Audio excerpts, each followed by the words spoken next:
Welcome to episode number 5 of From the Bunker, where we're going to bring you our first guest. But this is Golf for Game.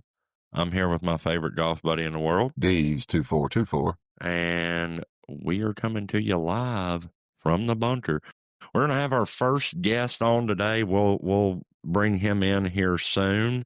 But first, we wanted to touch on what's been going on in the world. D's, what do you got for me? Well, this week we had Callaway sells Topgolf. It might have been Yes. late last week.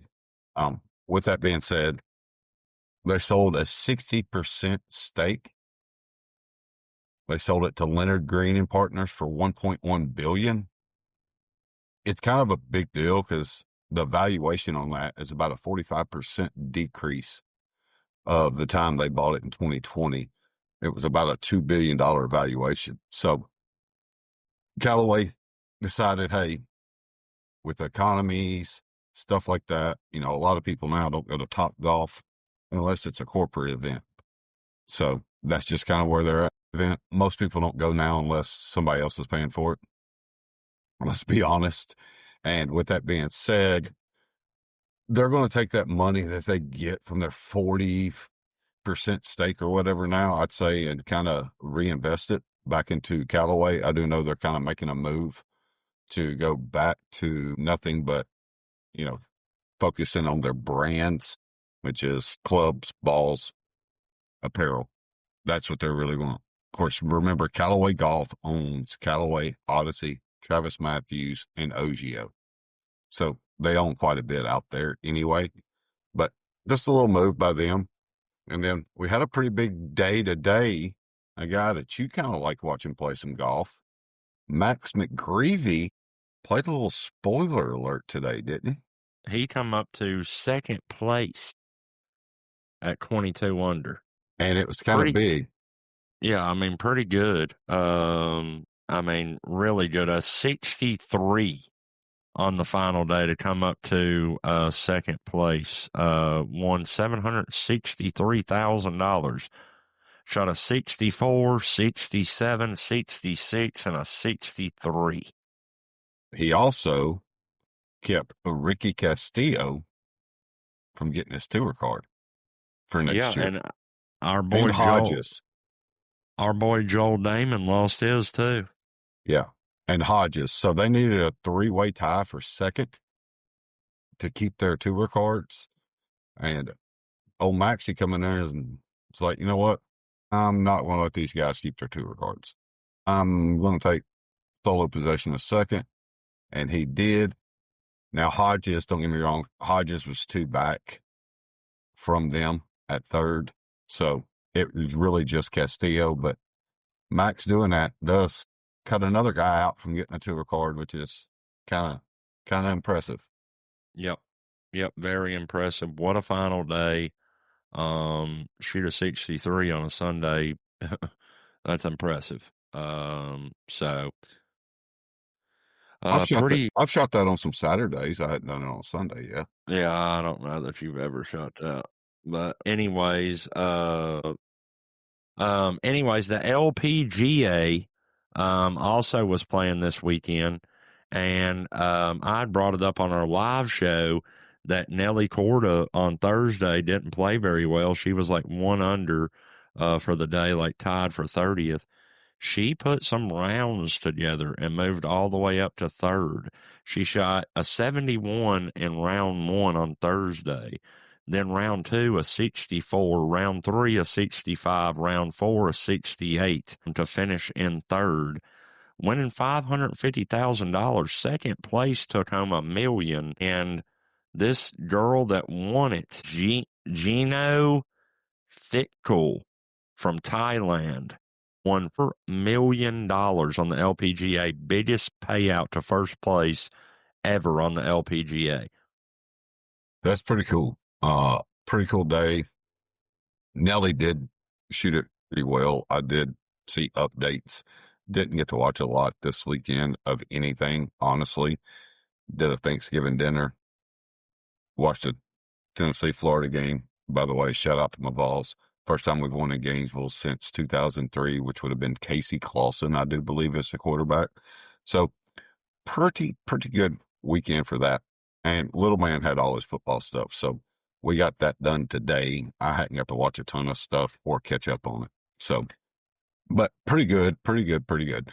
Anytime you can go in there and make that. Now, with that being said, where were they playing at this weekend?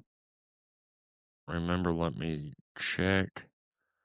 They were playing in Naples, Florida, at the Turbine Golf Club. Okay, so for an example, Florida does not. So let's say somebody gets $100,000 check, because I just want people to kind of understand this a little bit. When they get $100,000 check, they're roughly only taking around about $44,000 of that. This is the only money they actually get. By the time you pay taxes, you do your federal income tax. Some states like California has a state income tax.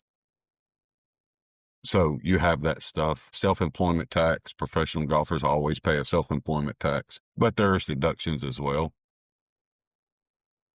But just to let you know, when you see those guys and girls that get $100,000, they're really only clearing about 40 to 45 of that. So only 40% of it. Still not going to say it's not bad money, but there's a reason these guys push to keep them tour cards, and they push like crazy to make cuts.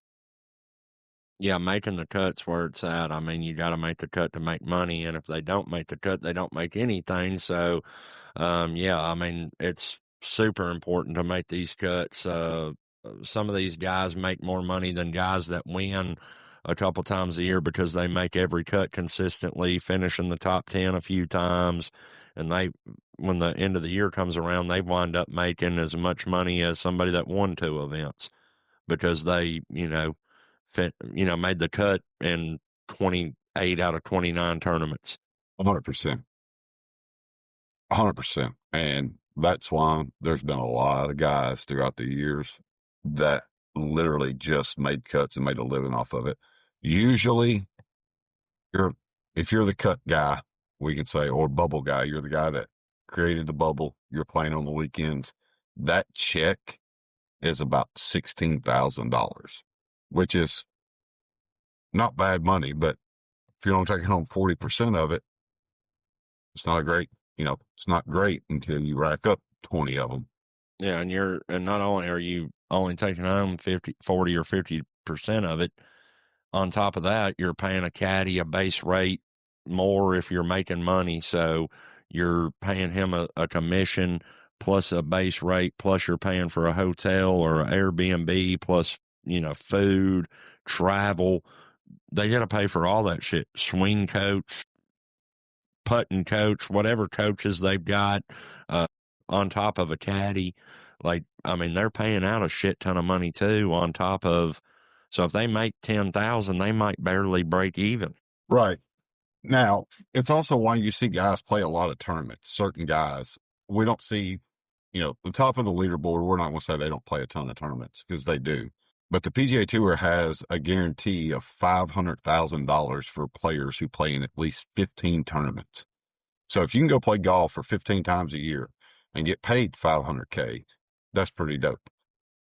Yeah, I did not know that was a thing, so that's pretty cool. Now, they do have, like we talk about, food, stay, travel, practice rounds. That typically runs about $6,000, $7,000 a week.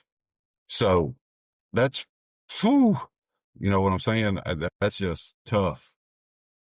That's super tough. I mean, and it can vary depending on where they're at. I mean, if they're in Hawaii, if they're on the Hawaii swing, shit's super expensive in Hawaii.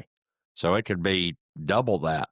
You know what I mean? That might be, it might cost $6,000 if they're playing at Valhalla to come, pay a caddy, buy food, get a hotel, all that. But if they're in Hawaii or California or somewhere that's super expensive, I mean, it could be double that for that week. Right. And you would think the biggest one you would think about would be the Masters, which it don't cost them anything. Most of these, as far as getting to the tournament, most of them are invitations. So it don't cost them to actually get in the tournament. I've been told, they have to pay for a couple of club fees on some of this stuff. I don't really know how true that is. I know they But leave a tip in the locker room. right. Some of them get a courtesy card. Most of them get a courtesy card. Some of them don't, but most of them do. So they don't really have that expense, but they still got to put gas in it. I've seen where they leave the tip in the locker room anywhere from 100 to 300 or 400. You know, shit adds up. I mean, tipping the valet at the front door of the clubhouse, just small shit like that, extra couple hundred a week that they're spending out. So it's a lot of money that goes into making it happen. If they're not winning, they're definitely losing money. If they're not winning a decent amount each week, if they're missing a cut, they're definitely losing a shit ton of money. Right. And they do have the mandatory $100 annual fee for all PGA Tour members. And then you have your swing coaches, all that. And then with that, most of your players outside the top 100 end up with a net loss when they really get down to it. They end up being, a net loss. You got to think the guys also like Scotty, Rory, Tommy, these guys at the top of the standings, they've got brand deals too they're getting paid for. They're in commercials and shit. They're getting money from that as well. These guys at the bottom of the barrel they might have an endorsement deal here or there where they're making a couple thousand or a couple 10,000, but it ain't no real money like somebody's paying Scotty to do a commercial or a deal. So they kind of get the short end of the stick all the way around. Yeah. Yeah. I totally agree with that. Totally agree with that. So that's kind of what went on in the world this week. We kind of broke down a little bit there just to let y'all kind of know what the money side of stuff is. But overall, that's kind of what went down this week. We've wanted to touch on the Callaway thing just because it's a pretty big deal. And to see a company worth as much money as Callaway's worth, but how much they're losing money left and right, which I do believe is one of the biggest reasons they made that push to YouTube and sponsoring guys like Good and Chaz. And I'm trying to think who else swings. Bob does sports. They all, I think, I don't know. Foreplay does not. I believe they're tailor-made guys. Yeah, they're tailor-made in Adidas. Yeah, so that's kind of why the guys do that stuff, trying to get their clubs in a different market because Grant and the Bryant brothers doing talks and all that good stuff. So we are expecting a guy that's a pretty cool guy to come in tonight. He is going to join us, give you a little preface and info on him. Cody Blevins, which is Cody Blevins Golf at YouTube, I do believe, is going to join us. Cody is a guy that played in the Small Creator Classic that Josh held earlier this year. When Cody gets here, we'll hop in there and talk to him about how he got in, kind of all that good stuff, and just let him give you all a rundown because he is a YouTube golf guy. So we're going to let him explain kind of his story and what got him into it, why he wanted to get into it, and how big does he see this thing going. Be pretty cool to see a guy that makes that content and does some pretty cool stuff. See what he thinks about it, why he got going, what he thought about hanging out with Carter, some of those good questions. So y'all stay tuned for that. When we do get him on here, it'd be kind of cool. All right. It's the From the Bunker Boys, and we have our first guest ever, Mr. People's Champ, Mr. Third Place at the Creator Classic, or tied for second, actually, I think, and just a great overall guy, a veteran, right? Yes, sir. And a great golfer. What's your handicap, about +3? I'm pretty much right at scratch. Okay, right at scratch. But welcome in Cody Blevins. Cody Blevins Golf. Thanks for having me, guys. We got D's here. See you again, Cody. Yes, All sir. right, so we're gonna get to know Cody a little bit, share his story with y'all. First, I want to ask for the people who might not know who you are, how do you describe you and like your online presence in the golf world? Me and my online presence. That's a question I wasn't expecting. I don't know, man. I just go out and film myself playing golf. I'm a laid back dude. I don't do nothing crazy. I'm not a overly exciting, like exaggerated golfer. I just try to go out there and make golf fun for me while also trying to play the best that I can. Yep. Yep. I would agree with that. I like that. When did you start playing golf and what got you hooked on it? Growing up, my dad was always an avid golfer. So thanks to him, I am also an avid golfer. But I'd say probably about 12. When I was about 12, I quit every other sport and I was like, I'm pretty okay at golf. I'm gonna make this my sport. So 12 is pretty much where I started saying golf is my game and I'm gonna get good at it. So I've always been competitive and played soccer and baseball and everything before then, but once I got hooked on golf, it was just game over. Yeah. Yeah. Me and Dee's both kind of got into it with our dads as well. So that's real cool. As humble as Cody, though, I'll just be honest. No, you're not. What made you start posting your golf journey on social media? I mean, what was kind of the thing that got you to start, making videos and posting videos? Well, to be honest, I was watching a lot of like GM golf and I was watching like Matt Sharf when they all had their own channels.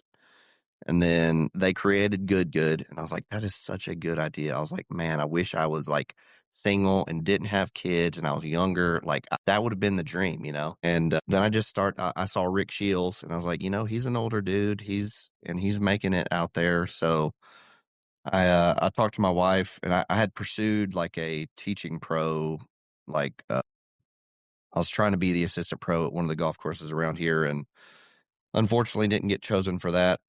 Was the number 2 pick behind a guy that was already an assistant pro at another course. So went and worked a regular job for a year and said, I hate this. I really want to play golf for a living.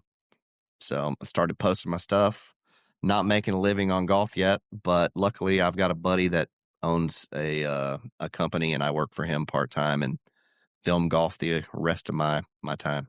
Absolutely awesome. Love it. Dees? Yeah, I mean, being able to do that is, I think, everybody's dream now.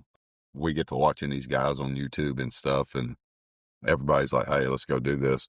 But the big reason we had you on is you did a thing with DOD King / I'll call him Carter, Yes. and played in a thing called the People's Championship. With that being said, how'd you get invited to go play in that, man?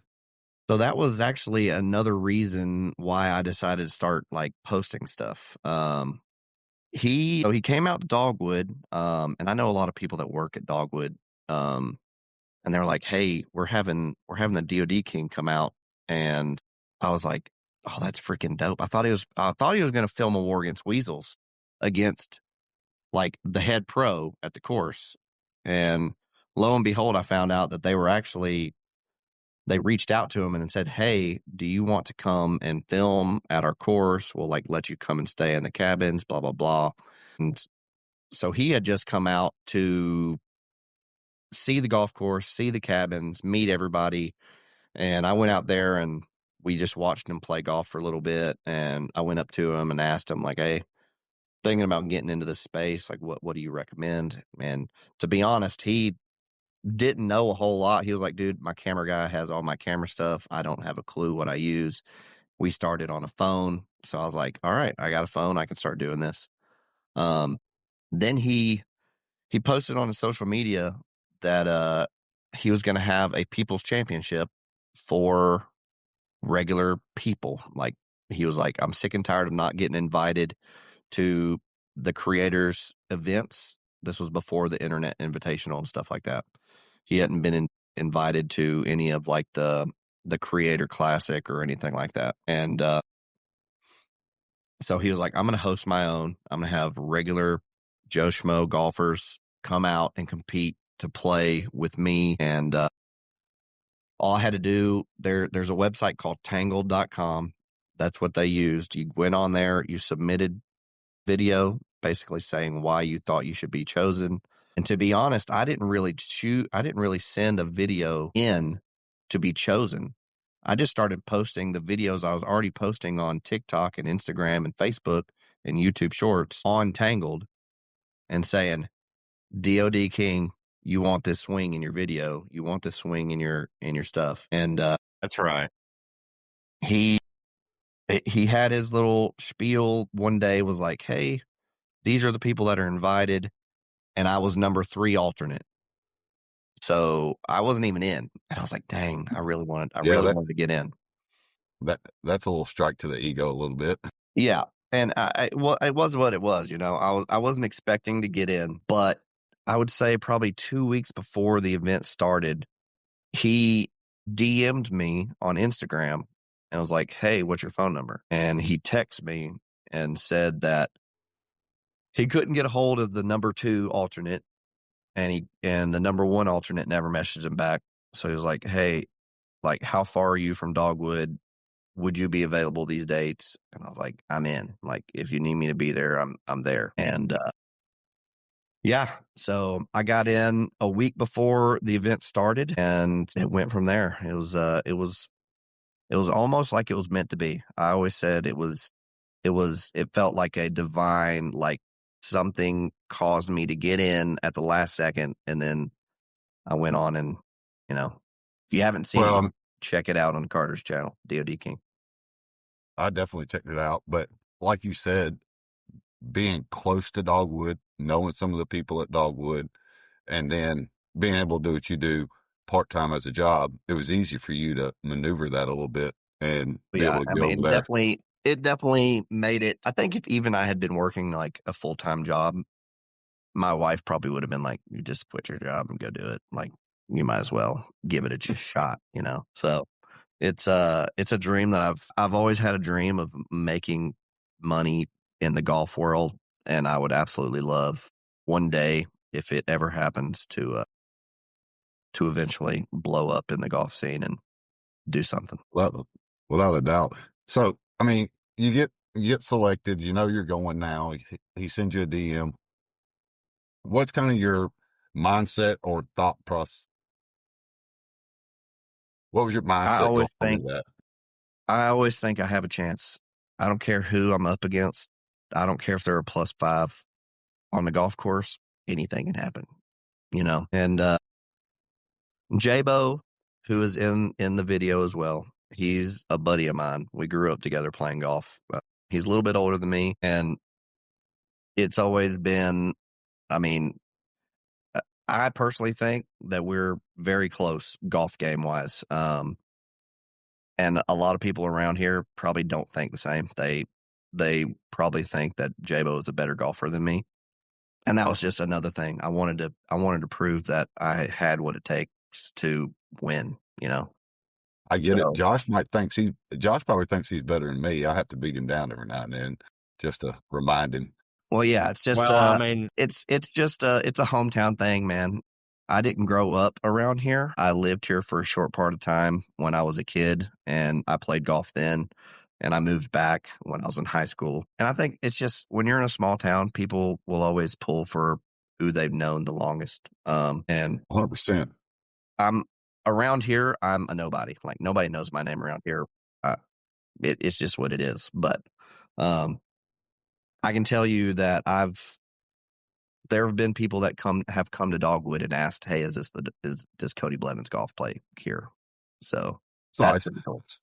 Yeah, that's pretty cool to have that going out when you're out there, no matter if J-Bo's there or not. They're like, hey, they asked about Cody, they didn't ask about you, homeboy. Well, what are you doing? Get over there. And no shade to J-Bo. No shade to J-Bo. He is a great golfer, and he actually beat me in the playoffs for the club championship this year. So, I mean, he's got that on me. We went to a playoff hole and I lost by a stupid chip, but you know, that's the game of golf. The way it goes. Without doubt, and you're always going to jab your boy when you can jab him. Who surprised you the most that you played with in that thing?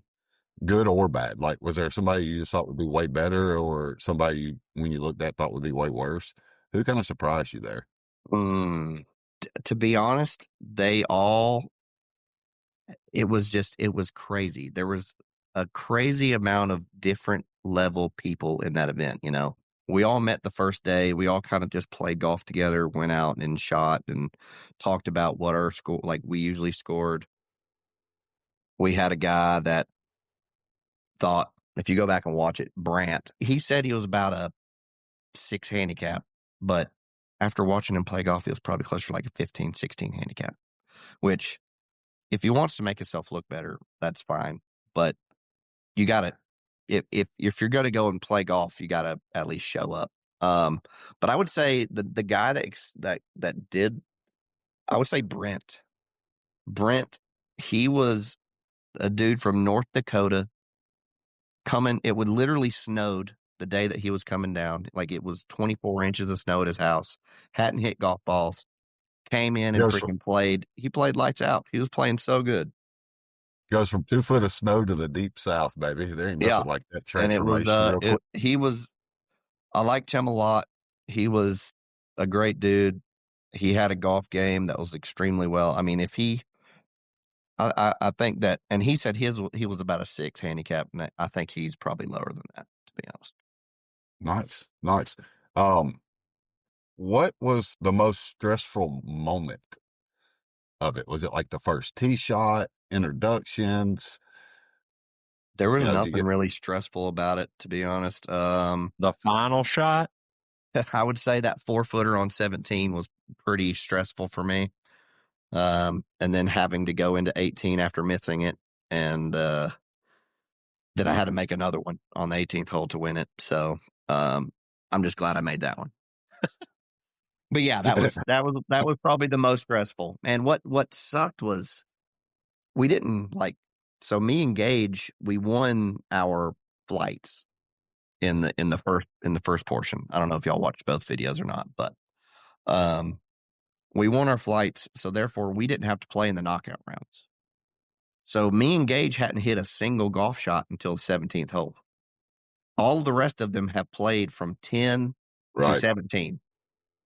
Right. And I was like, I don't get to swing a golf club at all. And Carter's like, no, y'all don't get to touch anything until you get to the final hole. And then J-Bo he had won one of the challenges, so he got to move up a tee box. He got to play from the blue tees, and I had to play from the very back tees. So he had like a 60-yard advantage on the 17th hole, par 5. It's hard to come back from that. And I just hit a really good drive on 17 that happened to hit the cart path and went pretty much right on line with where J-Bo's ball was.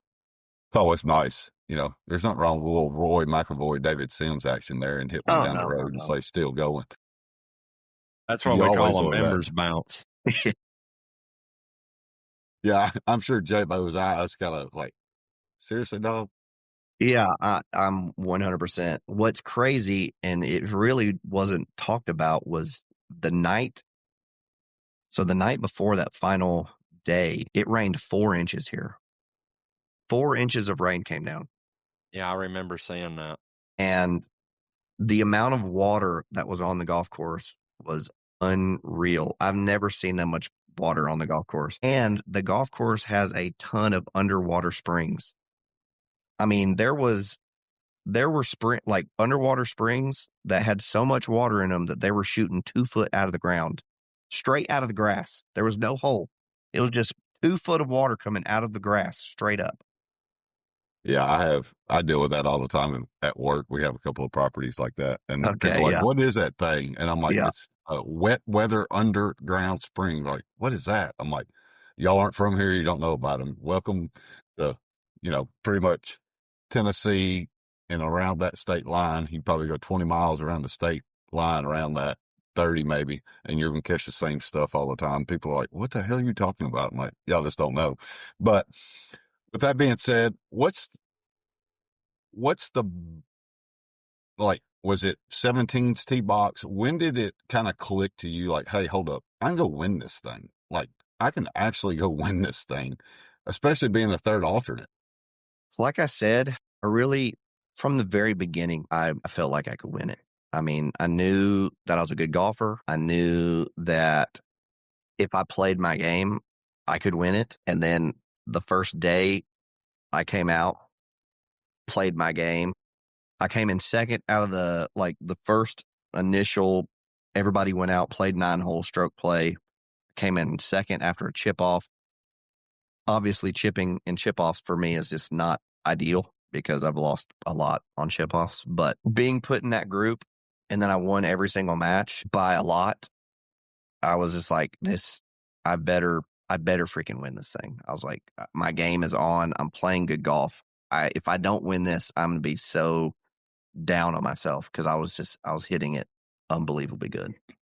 Well, So and you and Jay, I would say probably after I won my flight and I knew that I was automatically into the final 2 holes, that's when I felt like I was probably going to win it. I was like, and there's some things that kind of worked out for you and J-Bo both. I mean, it's not well, yeah. knocking anybody I at mean, all. Rocky could have easily knocked out J-Bo in the knockouts. Rocky is also a very good golfer, and shout out to him. And if y'all don't know who he is basically one of the co-owners of the Golf Fathers on YouTube. They've got about 60,000 followers or subscribers.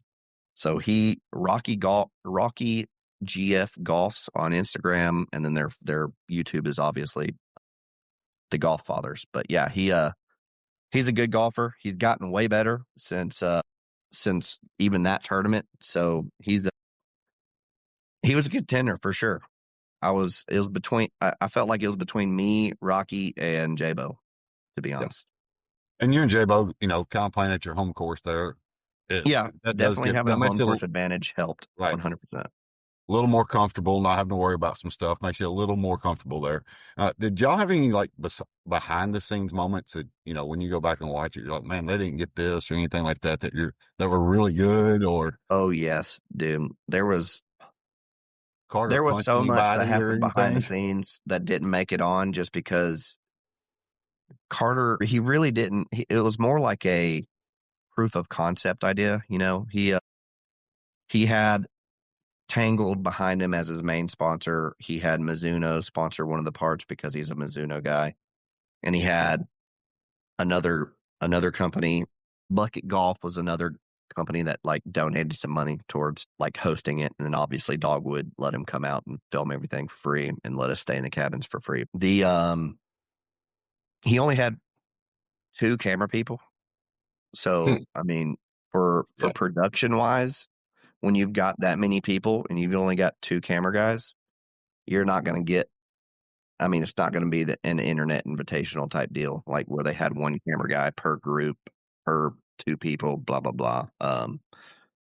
So for what got put out, and Stoney, shout out Stoney, he's DOD's producer and camera guy, freaking great guy, unbelievable guy, works his ass off and does the best he can with what he's got, Well, Josh, I'm going to let you run through some stuff with Cody here. Well, you kind of told us how you first linked up with the DOD King. Tell us off camera, what's the guy like? Because, I mean, we've all seen him on camera. We all know what he's like on camera. But when the cameras aren't rolling, y'all are just hanging out or whatever, what kind of insight can you give us on what the man's like when he's not, DOD King? He is just a regular dude, man. He just a 26-year-old kid that is living his best life. He likes to party, likes to talk the shit. He likes to. I mean, he is not the DOD King in real life. I mean, when he switches that on, you can tell he turns into the DOD King when he's on camera, and it's a sight to see. He super nice guy, super he's smart. He might be a little bit crazy. I don't know. Might be that 757. Might be that 757 in him, but he's definitely he's a lot of fun to hang out with and talk to, and He's just a busy dude.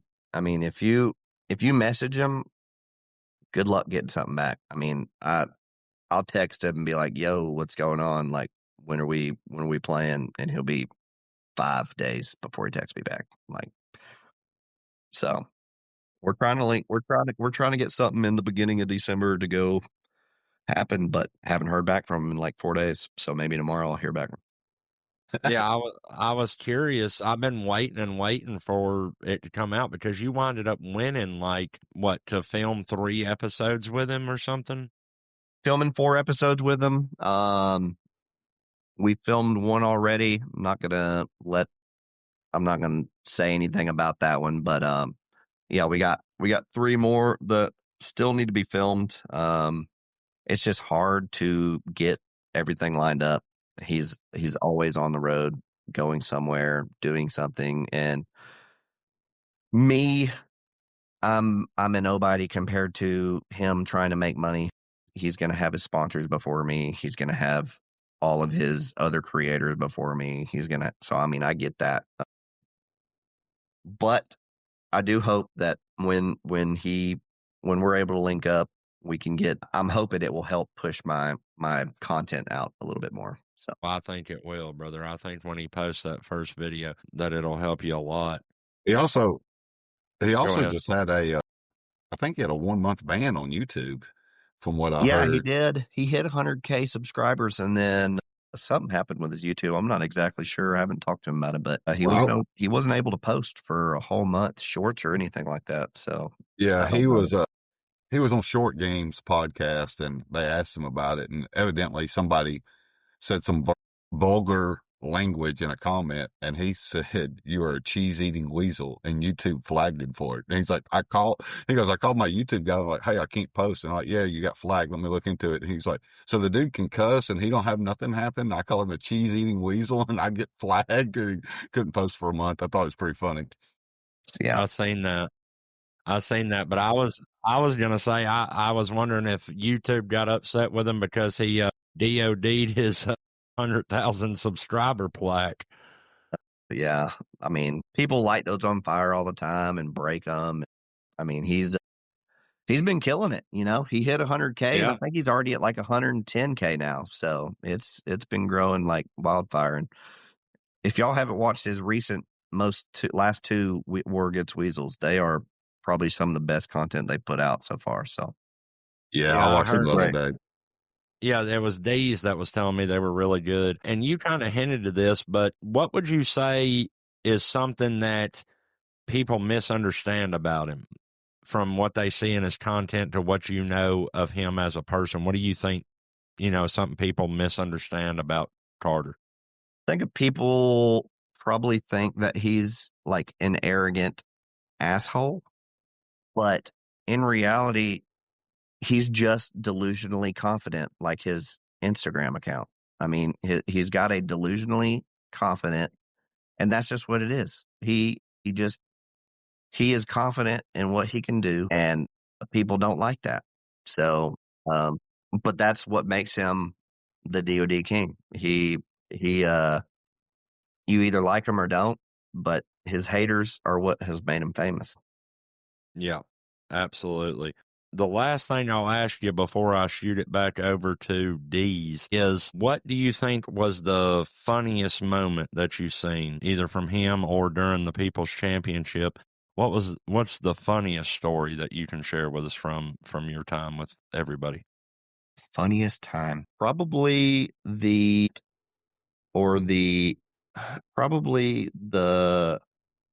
between Max and Gage.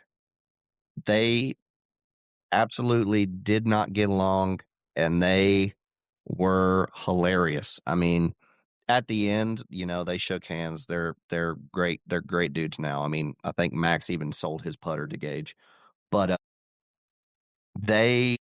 Gage was hilarious. Everybody wanted him out day one.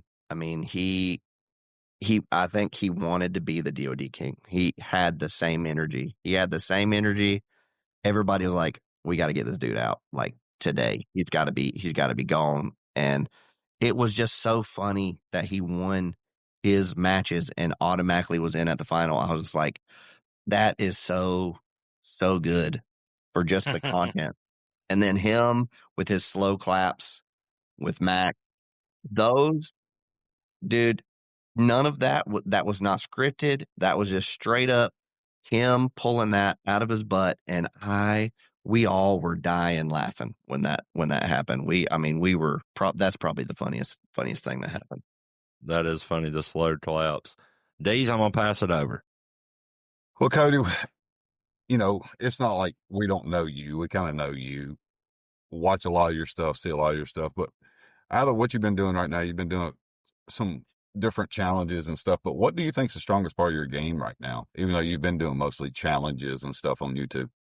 It's an 8-iron. The strengths of my game, I would say probably my mental, probably driver. Those two things. Yeah, guys, Cody thinks his way around the golf course. There ain't no doubt about that. I keep trying to get Josh on that. I rarely don't hit my driver well. And then on top of that, when I'm Me either, since I started using Flight Fix. Is that a golf ball that goes straight? No, that is that Grease. shit you put on your driver head like chapstick to take the spin off of it, because I have a real bad slice or hook. Yeah. And so, honestly, when I first seen it, I got a collab invite on TikTok. And when I first seen it, I was like, there is no way this shit works. And so I was like, but screw it, I'll take it. So I accepted the collab invite. They sent it, went and played around, put it on there, and I'm to make the video. And I'm like, there's no way this is going to work. Hit every drive straight as an arrow. I mean, it was nuts. Yeah, that. Have you seen the movie Dead Solid Perfect with Randy Quaid in it? I have not. You'll have to look it up on YouTube, I believe, to watch it.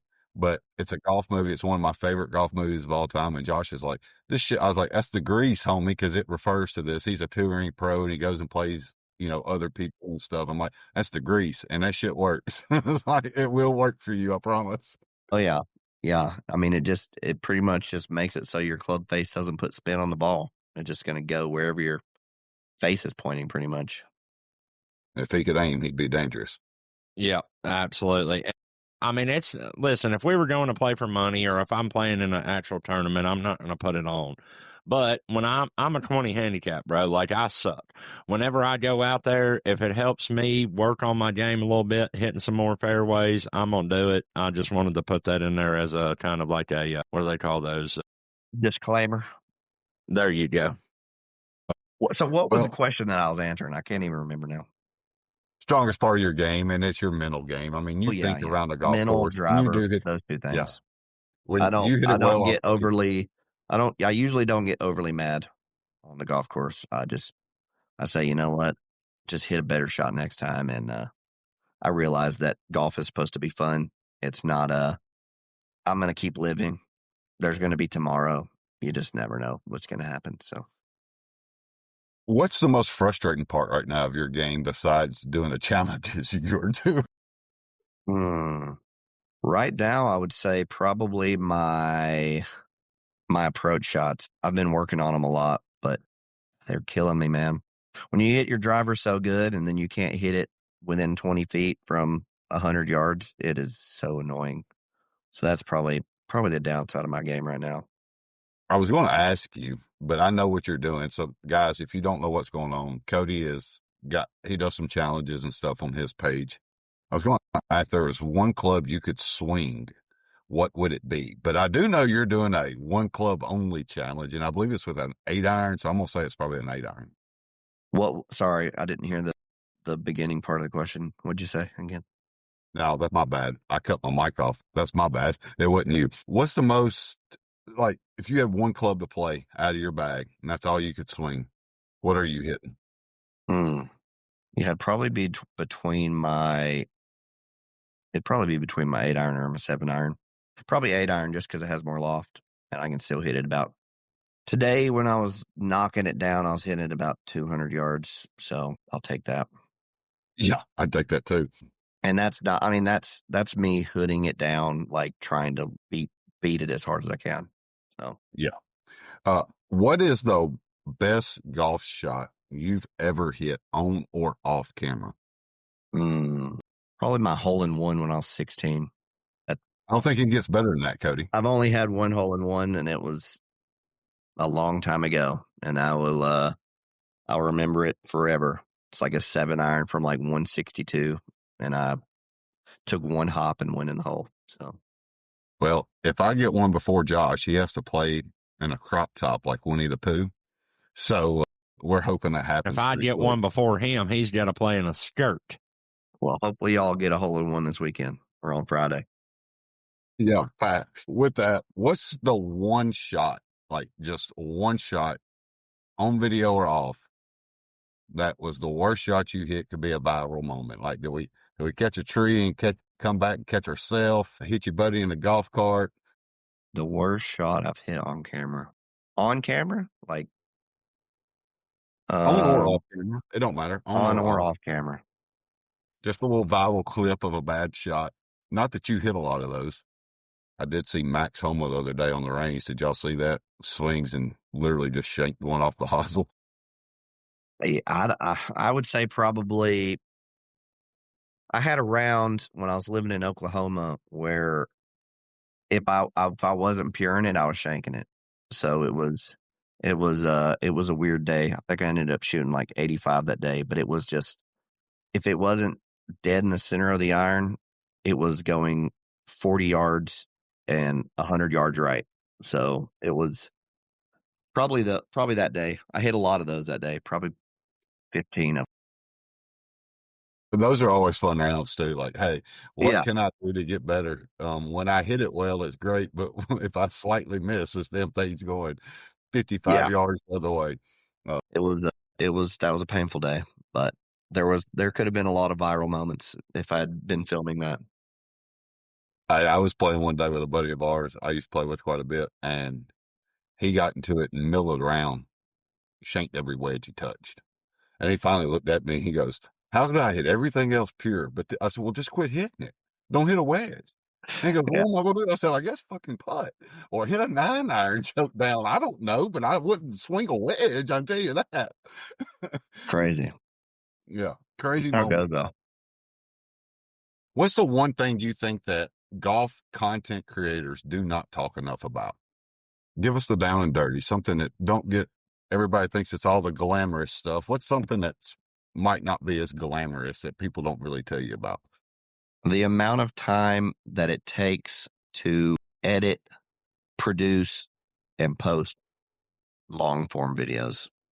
And it's Totally agree with that. like short form. I mean, it still takes probably like 10, 15 minutes to edit a video and get it posted. But dude, when I do 4-man freaking 18-hole rounds on my YouTube and I'm editing them myself, I don't have the money to pay somebody else to edit my crap. It is unbelievable how much time it takes. I mean, it's basically like working a full-time job on top of a full-time job to get it ready. Not going to bed till 3 or 4 in the morning, and you're doing that for a week to get a video posted for you to get 200 views on. Like that's 100%. That's the life that I've been living for a year. And, it's a grind. Everybody knows that. I mean, I don't know if everybody knows that it is a grind. And for some people, obviously, having the right connections gets you your views a lot quicker. But it's a lot less sleep than you want. And it's a lot of putting in hours that you don't expect to put in to make. No, I mean, yeah, 100%. And I kind of, the Internet Invitational, I listen to all the guys like everybody else do. And Riggs said the first edit of the first episode the episode was 9 hours long off the original edit. And I'm like, well, how long would it have been if you just threw it all together and didn't cut out that's a ton, because I know that. And to even get it from 9 down to the 3 hours or whatever it was, it takes a lot of work. I mean, they played that thing in June or July, and they just now put it out in November. Yeah, they filmed it. They filmed it on like the 10th and 11th or 12th of August. So it's taken them at least 3.5 months to get it. Yeah, it's crazy. I mean, Crazy.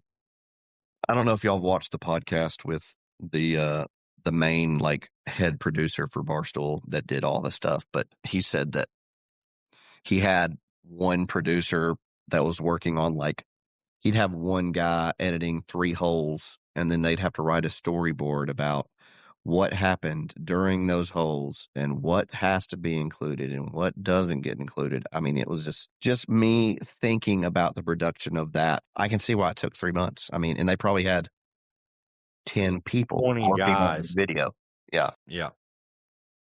Yeah. I was just going to say off of that, one thing, just to kind of bounce off that question, one thing that I say all the time behind the scenes is that everybody thinks that going out and filming golf content is just easy. It seems. Some people might not think that, but I think the ordinary person sees somebody like me or you putting out these videos on TikTok and they're like, oh shit, I'll do it too. And it's like, yeah, it sounds good, but wait until you go out and try to film yourself playing golf for 18 holes. Mm-hmm. It's a job, man. I mean, like we did a filming of something that's going to be coming out, a podcast versus. It was me, and then Dee's has some friends that has a podcast a lot loaded than Go check them out. But they had a guy that's hasn't played golf that many times. It was like a content thing. We went out and filmed all 18 holes. It was a 6-hour round to film it all, and I've got 6 hours of content on my phone, 6 hours of content from a GoPro, and 6 hours of content on Dee's phone to go through and edit and chop down and put it into a video. So it's people think it's easy. I mean, even just to go get short form content, trying to do it without a camera guy, we do it ourselves with a tripod and a phone. I mean, every now and then we'll be lucky and have our wife or a buddy go with us that'll film, but most of the time we're doing it ourselves. And just to do that, I mean, we don't get to just go out and enjoy the round. We're going out, we're taking a bunch of shit with us, we're setting up a tripod, setting up a phone, setting up a microphone, et cetera, et cetera. I mean, there's many days me and Dee's have said, hey, we're going to go play and film, and we'll play 2 holes and then be like, we're not filming, we're just going out here and playing, Well, part of that too, Josh, though, I'll take a lot of blame on that because I'm terrible at doing it because I get to worry about pace of play. I'm a huge pace of play guy. Like, hey, let's go with pace of play and keep rolling. I don't want to slow anybody else down. So I know it takes so much time to film, and it don't seem like it would to set up a tripod, but you got to set it up. Make sure you got it where, boom, you might say something, then step up, hit your shot, go back, hit pause, and you know how many times I've done it and forgot to hit record on the camera and walk back there and the camera wasn't recording. I'm like, oh my God, Yep. how do you do that? Happened to me today. I was like, you got to be freaking kidding me, man. Yeah. So it takes a lot more work than what people really realize. And especially on the back end edit. I mean, there's times I've spent 30 minutes to put a 30-second reel up on TikTok. Like, it's taking me 30 minutes to edit a 2-minute clip on TikTok at times. So it is totally different. A lot of people don't understand it. But go ahead, Josh. All right. So we're going to talk a little bit about social media. What would you say has been the hardest part of growing your platform so far? Probably just time, like the amount of time that you have to put in. It goes back to that, like you don't have infinite time. You have to make time out of your day to go make the content. And sometimes you just don't have the time, but you have to make it. It's, hey, I just got off work and there's 45 minutes of daylight left. I'm going to go film for 45 minutes and then I'll go home. And it's just that type of crap, man. It's just a lot of time. Yeah, that's another thing people don't understand that I think, Cody, is like, not only are we working and doing our day-to-day life, taking care of families, whatever, like Dee's has kids, you have kids, I have an old lady, we're working, we're doing all these things. People think that it's, easy, I guess, but not only are we trying to find time to go film, we're trying to find time to edit, then also to grow, you have to participate and engage with these other creators and content, and that's a full-time job in itself right there, is spending a couple hours going through all the videos of everybody to try to engage to grow. So yeah, it's a lot of time that people don't know that we put in behind the scenes just to get a small following. Yeah. I mean, it's I've had decent organic growth. I mean, when I first started my TikTok, it wasn't even a golf TikTok, which probably hindered my account, to be honest. I should have just started a brand new TikTok, but I just changed the name. But I think I only had like 250 followers when I started my TikTok. And I think I'm at close to 1,200 now, which is not a whole lot, but it's been a lot of like golf accounts, people that want to watch golf, and which I'm completely fine with. I don't want a bunch of random. I mean, I've had 2 semi-viral videos that I've gotten probably 400 followers from on TikTok, but I've actually been getting a ton of subscribers on YouTube just for my shorts recently. So I'm hoping that keeps up. That's awesome. Speaking of viral videos, what video have you posted that you didn't expect to blow up but did? I mean, I don't think anybody ever posts a video and expects it to blow up, because that's just not how the algorithm works. Right. But I would say, We're hoping for 300 views. yeah, I would say probably just the video of me where I tee off my wife. We did that for fun. I thought it'd be funny. And luckily it was around the same time that the trend where the wife was taking a belt and knocking crap off their husband's head. Like, a lot of people just thought that this was like the male version of that. So I think that kind of helped push it out. But then when you realize that you're getting a bunch of comments like right off the bat from people that you don't know and don't usually comment on your stuff. I mean, I went to bed after I posted that, and I think it had like 400 views. So I was like, it's just going to stick around there. And I woke up the next day and I had 100,000 views. I was like, oh, okay. Gotcha. That's a lot. So That's awesome. yeah, that was pretty cool. And I mean, it probably took me 2 hours to go through there and respond to everybody's comment and like it. And yeah, I mean, that's that right back there. It goes back to time. Like, you're nonstop. And my dad's like, why are you on your phone all the time? I'm like, you have to be in the content. Like, you have to be constantly talking with people and commenting and like following. It's nonstop. It is. What's your big goal over the next year with the content? I'd like to have some collaborations with some bigger like golfers. I'd like to play a match versus like, I'd love to play a match versus Micah Morris. I want to play a match versus like Busta or Mad Jack. I mean, either one of those would be great. And then I want to hit 1,000. I want to hit 1,000 subscribers on YouTube by the end of next year. That's my main goal. Like, right now I'm at 250, and I think I can get there with the way that I've been growing for the last like 2 months. So, and then I also want to be posting. I want to post at least a full length video once every, if it not every 1 week, every 1.5 weeks. Like 3 full length videos a month is what I'm planning to do. Yep. Dees? I mean, he's not far from Wesley and George. He could go hit the Bryant Bros up, or they can hit him up. He ain't far from them. Yeah, there and you go. that's for sure. probably one of the down, like, the reason that I'm not a guy I hate to intrude on people. Like, I'm not the type of guy that's going to go out and be like, hey man, please play a match with me. I won't do it. I will not do that. I'm not begging for anybody to play golf with me. If they want to play golf with me, they will. I'm not begging for people to give me anything. I'm just going to work until one day it happens. One day somebody reaches out. One day somebody is like, hey man, come out and play. And that'll be the day that it happens. But it's just, for me, it doesn't seem maybe when I hit 1,000 subscribers, I'll feel a little different about it and be like, hey, maybe I should reach out to these people and be like, hey, would you be willing to play a match? Right now, I'm just like, I don't feel like I'm big enough. I don't feel like I'm to the point where I want to be like, hey, dude, let's definitely film a video together. It's not who I am as a person. I'm not going to beg for anything.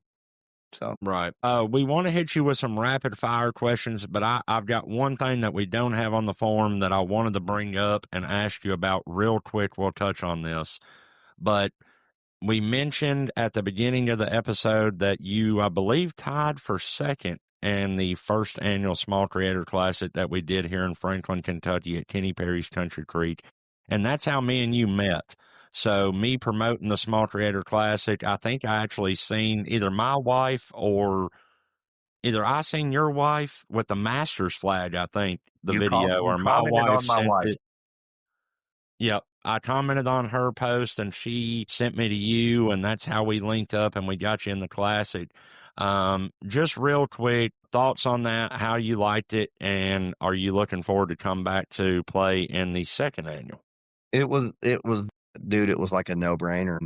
Whenever you commented on her thing, she was like, hey, you should go follow my husband. Came over, you followed, you commented on one of my things. And you came over, you commented on one of my things, and I went to your profile and I saw that you had posted about a small creator classic. I was like, bro, that would be so much fun. So pretty sure I messaged you that night and you're like, yeah, I got a couple spots open, and I signed up right then and there because it was like 3 hours from my house. So the wife was good with it. And yeah, it was a whole lot of fun. A lot of cool people there. Obviously, some drama happened, but we're past that now. So it's Well, not quite. I got a 5-page letter in the mail yesterday from a lawyer. well, he's not giving it up. Welcome to From the Bunker. Yeah. He I mean, it's just it's getting ridiculous at this point. But Yes, sir. yeah, it was a lot of fun. And I'll definitely be at the next one. I can't wait for it to happen. It's shout out to JB Course Record. The dude is a freaking absolute menace on the golf course. I don't know how he shot that the first day. I mean, I played pretty much as good a golf as I could play, and I was still 3 or 4 strokes back. So Incredible. Well, I did want to just thank you again for being such a big part of it, putting out so much content from it and being there. It was amazing to have you. Now we're working kind of closely together on the next one. So I'm excited for what the future holds with the Small Creator Classic. You can find us on TikTok at Small Creator Classic. Deez, I'll let you start with the rapid fire, brother. Cody, what's your bucket list course? Pebble Beach. That's most people. Great. I figured it was going to be that, but that's most. There's nothing wrong with it. Now, you touched on a couple of these guys, but you can only pick one. Dream collab. My number one dream collab. Yes. Man, there's so many out there. This is a tough one. This is a tough one.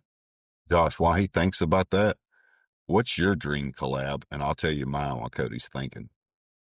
Content-wise would be Bob. Mine would be content for myself. I would just film it.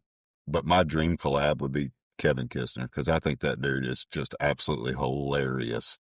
That's awesome. I'm going to say my dream collab would be Bubby. I'd love to play golf with Bubby. That's a good one. That's a good one. That is a good one.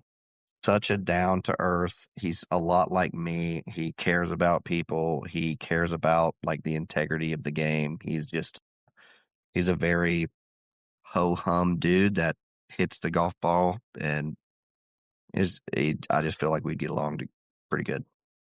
Now that y'all are a lot from what you see, and of course we know you a little bit. Y'all are a lot alike like that. I would totally. That'd be fun to see. If that ever happened, that'd be one to be really cool to watch. What's your favorite golf course you have been able to play? Carnoustie. That's a good one, buddy. That is a good one. Yeah, we went to Scotland. I went with my dad and some buddies. The year that they hosted the 150th at St. Andrew, we went like 2 months before that event, and we got to play. We got to play St. Andrews, but it was our last day. We had to stay up all night. We had to go. We didn't get selected for the lottery, and it was the most brutal day that we had. The wind was blowing 40, gusting 80. It was the, I love that I got to play the old course in those conditions because it was by far the hardest day that we had. And it's not a hard golf course, but I just liked Carnoustie a lot better. It was a harder golf course, a lot more bunkers. It was just more, it had the views. Yeah. Wind blowing at 40, gusting at 80, though, makes golf pretty tough no matter what the course layout is. Yeah. I'd Yeah. say I mean, that. I didn't have a par until the ninth hole. So that tells you how the round went. Hey, it happens. Worst golf take that you secretly believe. Worst golf take that I secretly believe. Yes. Give me one, like an example. Like, what's yours? Like mine would probably be like you can move your ball out of a divot in a fairway, or something like that. So you think that you should or should not be able to do that?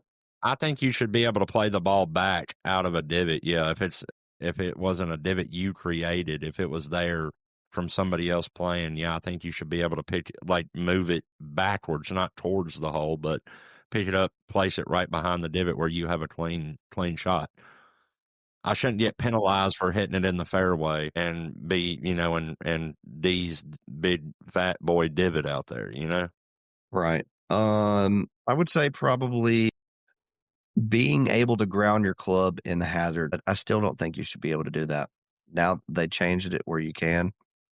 I just feel like if you can take a practice swing and hit the grass and move it in the hazard, who's telling me that I can't just do it right behind my golf ball where I'm Yeah. knocking some grass out of the way.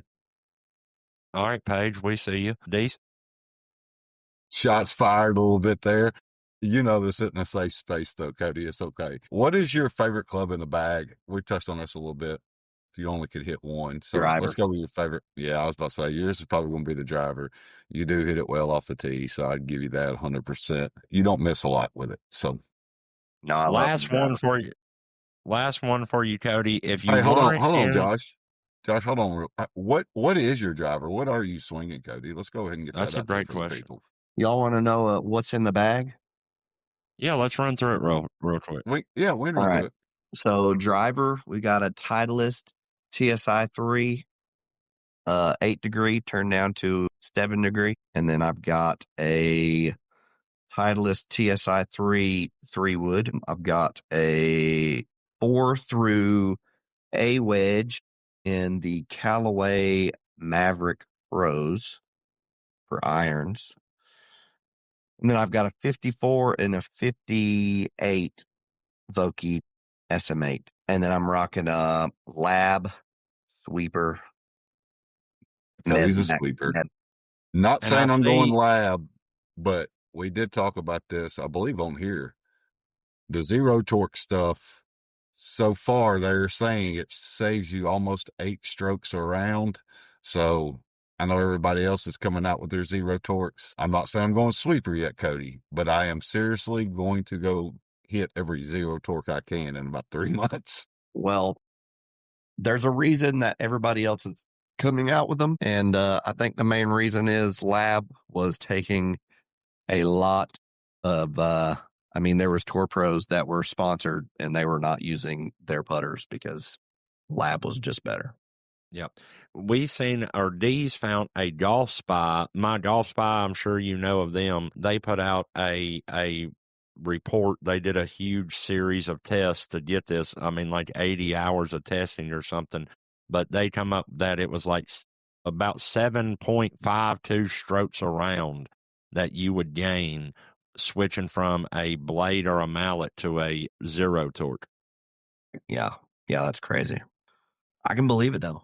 When you go and look at the physics behind how it works, you just let the club do its thing. So yep. last one I got for you before we get to where people can find you and stuff like that is, if you weren't in golf content, what kind of content or do you think that you would be doing, if anything, on the internet? If I wasn't doing golf, I'd probably stream video games of some sort. I don't know. Like that. I mean, I don't get to play a whole lot of video games anymore just because I'm always, if I'm down here on my computer, I'm working on a video. But yeah, I'd say video games probably. I was always a video game nerd growing up. I played video games forever, so probably something in that realm, I would say. I like that a lot. Tell us where people can get at Cody Blevins. So I am on TikTok, Cody Blevins Golf. I am on YouTube, Cody Blevins Golf. Instagram, Cody Blevins Golf. And Facebook, it would be Cody Blevins. But I believe there is I should have like a little parentheses on the Facebook that says Cody Blevins Golf. And then I'm also on Tangled.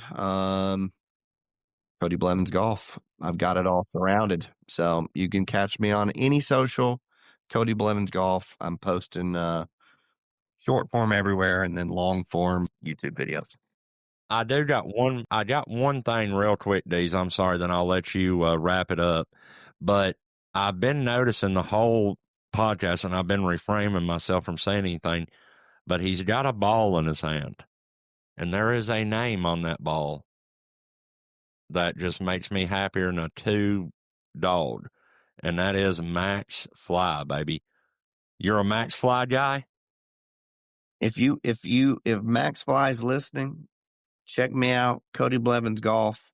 I will rep you. I have been repping you for 7 years. I've played the Max Fly Tour or the Max Fly Tour X since 7 years ago, and I'm still here. I love the golf ball. I mean, it's so good. I mean, it's one of the only golf balls that I can hit a full wedge shot, and it's just the cover doesn't get destroyed. Pro V1Xs, they get beat up I could play one Pro V1X for one round and it's just not worth using anymore. And I can use a Max Fly for like 2-3 rounds and be good, and it'll still. I love my Max Flies, man. Go ahead, Deez. Well, I'm glad you asked him about that, because what I was about to ask about, before we get you off of here and let you go do your thing, is there any collabs you're working with, any companies you're working with right now, collab wise, that you want to give a shout out to or anything? I am not. Like I said, I'm not the type of dude that's going to be asking for free stuff, but I'm also not against repping people's brands and, showing them what they can do. I love this Sand Trap golf hat. I mean, it's one of my favorite hats. I wear it all the time. Shout out Sand Trap Golf. Hey, man. It's one of their good looking hats too. I've rocked rowback shirts for a long time. They're a bit too steep on the price for me right now. So, I've also been rocking some good stuff. But yeah, I mean, if any brand was to reach out to me and be like, hey, if we sent you free stuff, I mean, would you? Yes, I will promote anything and everything as long as I like it. I mean, if I don't like it. That's how Sand Trap found me, bro. Like, literally, I had no idea that I would ever get anybody that wanted to work with me with the little bitty following that I have. And Rocky, one of the creators of Sand Trap, seen my videos, and he was like, man, if I sent you a hat, would you do an honest review for us? We're putting out a golf brand, whatever. And I was like, yeah, absolutely. Well, they sent me 3 hats, and then I just started promoting the crap out of it, and they don't pay me anything right now. I just get free merch, and I have a code to their website that I send people to. But I love working with them. It's awesome to do. So, yeah, it was an unexpected thing for me for sure. Guys, yeah, if I got hit up and said, they were like, hey, if we sent you this, I mean, I would love to rep whatever as long as I like the product. So, I mean. So, guys, the man said it. right there. We're going to bring it in. I'm going to bring it in a little different because we're in college football. He don't have any NIL deals, right? Cody don't have any NIL deals. Cody Blevins is a former vet, scratch golfer, and I will vouch and say 100% one of the most humble, coolest dudes I've ever met. I Very, appreciate it. very family man. Always going to be about that. So if anybody's wanting somebody good to rep their stuff, hit the man up. Yep. Yep. Thank And you, I guys. think it's super cool too, because shout out to Miss Blevins, not putting her on the spot, but shout out to Miss Blevins. That girl, first of all, just the couple things that you've said about her on this podcast, she seems amazing. But I love her content. She does TikTok shop. Y'all check her out too. But she does a fantastic job, and I think it's super cool that y'all are like a content household and y'all both are really into it and do really, really well with it. So yeah, some of my favorite videos are YouTube bullshitting with each other and, doing the funny stuff like I've not had nothing up my butt. What have you had up your butt, and all that. So, that shit's fun. But man, I know you got a family to get back to. I've got to actually go pick mine up from work. But to end it, what's one thing you want people to know about you that you don't think they know already? I guess I'm not the most outgoing dude. But if you ever see me out, come up to me and talk to me. I might be a little awkward. I might be a little, um, I don't know. It's just, I am who I am. I'm going to talk to you like an adult. And yeah, I'd love to meet whoever notices me out there. I got to actually meet some people that knew me the other day, and it was crazy that how little I am, but I've already met people that have seen my stuff that I didn't know. So it was Prime example right here on the podcast panel. Met D's through TikTok, met you through TikTok.